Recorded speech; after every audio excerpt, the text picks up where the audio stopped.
إلى أحمد التجاني وجمت روضتي ومضى من أمري وما قل من صبري ومضى من أمري وما قل من صبري. Jadi kehidupan ini tempat ujian dan semua makhluk termasuk para nabi diuji oleh Allah Subhanahu wa taala. Kemudian yang paling fenomenal dari para nabi yang memperjuangkan kalimat tauhid la ilaha illallah dengan ujian terbesar sepanjang sejarah adalah Nabiullah Ibrahim alaihissalam, di mana beliau diuji oleh Allah berhadapan dengan orang-orang yang kehidupan agamanya adalah musyrik, menyembah selain Allah. Kemudian Nabi Ibrahim alaihissalam berdakwah dengan caranya atas bimbingan dari Allah Subhanahu wa taala. Kemudian resiko orang berdakwah saja kepada kebaikan ini dimusuhi orang. Karena kebanyakan manusia ini walaupun sudah tua, itu mental agamanya seperti bayi. Betul secara fisik sudah tua, tapi mental agamanya seperti bayi. Bagaimana bayi? Coba bayi sakit dipijat, apa yang didapat? Dilawan yang mijat, dianggap akan menyakitinya dan tidak mau diobati. Ketika sakit, maka kita harus menghadapi bayi yang meronta-ronta, menendang kita, memprotkan obat yang diminumkan oleh kita ke badan kita dan wajah kita. Itulah perilaku bayi ketika sakit dan mau diobati. Seperti itu perlakuannya kepada orang yang akan mengobati. Demikian juga perilaku umat terhadap nabinya kayak bayi dengan orang tuanya ketika diobati. Semua melawan. Dari perlawanan yang sangat dari perlawanan biasa sampai perlawanan yang sangat radikal. Itu. Ya termasuk kayak sekarang ini, dikit-dikit bilang radikal. Ketika kita ngomong yang benar radikal. Kalau dipikir yang radikal itu siapa? Itu. Jadi itu juga para hadirin rahimakumullah, kondisi-kondisi para dai ilallah.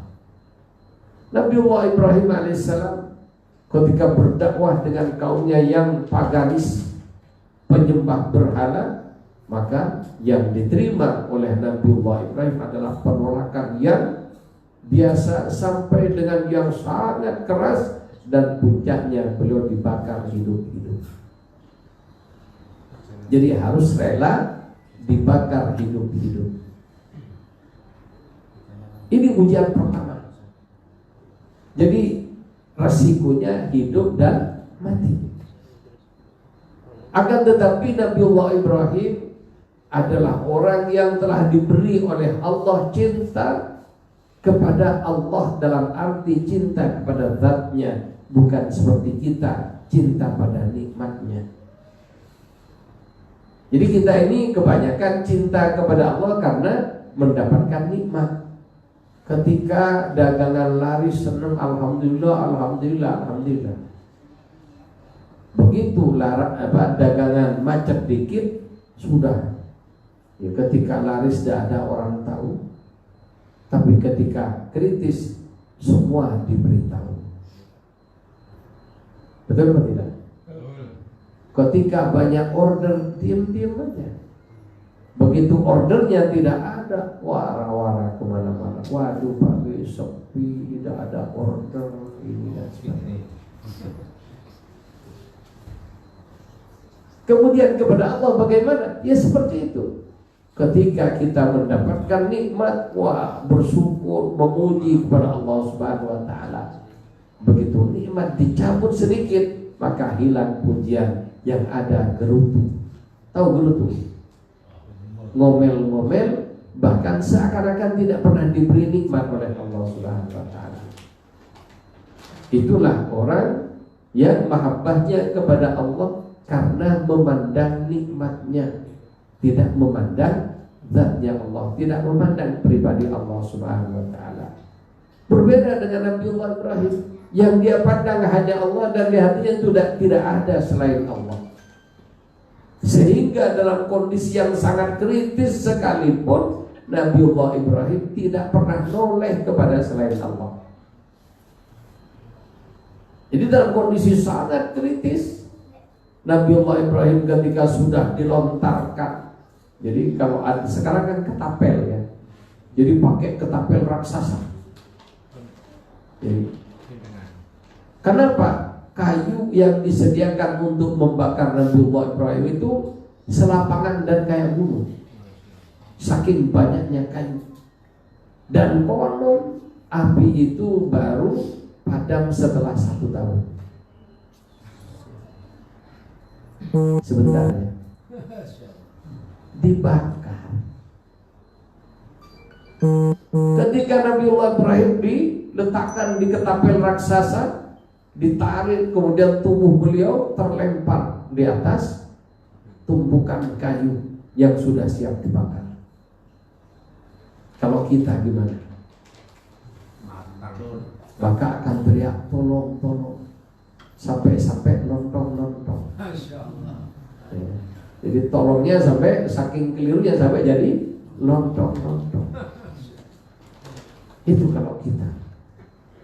Tapi Nabiullah Ibrahim tenang. Nah itulah bedanya orang benar-benar iman kepada Allah dengan orang yang imannya masih setengah-setengah kayak kita. Jadi orang yang imannya sempurna, untuk tingkatan para wali saja, la khaufun alaihim, tidak ada perasaan takut kepada apapun, kepada siapapun dan kapanpun, tidak ada rasa takut. Walahum yahzanun, dan tidak ada duka cita. Ini para wali. Lalu bagaimana para nabi? Nabi ini induknya wali. Anaknya aja kayak gitu, apalagi induknya. Jadi kalau ada rasa takut, makanya juga banyak orang berbicara kisah para nabi. Dikisahkan nabi ini merasa takut. Justru kalau merasa takut hilang martabat nubuahnya, dicabut oleh Allah Subhanahu wa taala. Jadi Nabiullah Ibrahim dalam kondisi kritis, sudah mau dibakar, api sudah disumak, ya, sudah dinyalakan, malaikat Jibril datang. Kalau kita dapat ada orang simpati datang kepada kita dalam kondisi kritis, gimana? Senang. Tapi Nabiullah Ibrahim tidak melihat siapapun, hatta malaikat Jibril tidak dilihat, dalam arti tidak dibutuhkan. Malaikat Jibril menyampaikan salam dari Allah Subhanahu wa taala dan menawarkan bantuan. Bagaimana Nabi Ibrahim? Kamu saya bantu, saya bebaskan dari api yang telah mulai menyala ini. Kemudian apa jawaban Nabi Ibrahim? Santai. Justru saya tidak berpikir itu. Yang saya pikirkan, Allah ridho enggak pada saya. Jadi yang terfikir, apakah Allah ridho kepada saya? Kenapa? Yang diminta dan dibutuhkan bukan apa? Hanya ridho Allah. Dan tidak peduli fisiknya mau dibakar, mau bagaimana. Yang penting satu tujuannya, ridho dari Allah Subhanahu wa taala.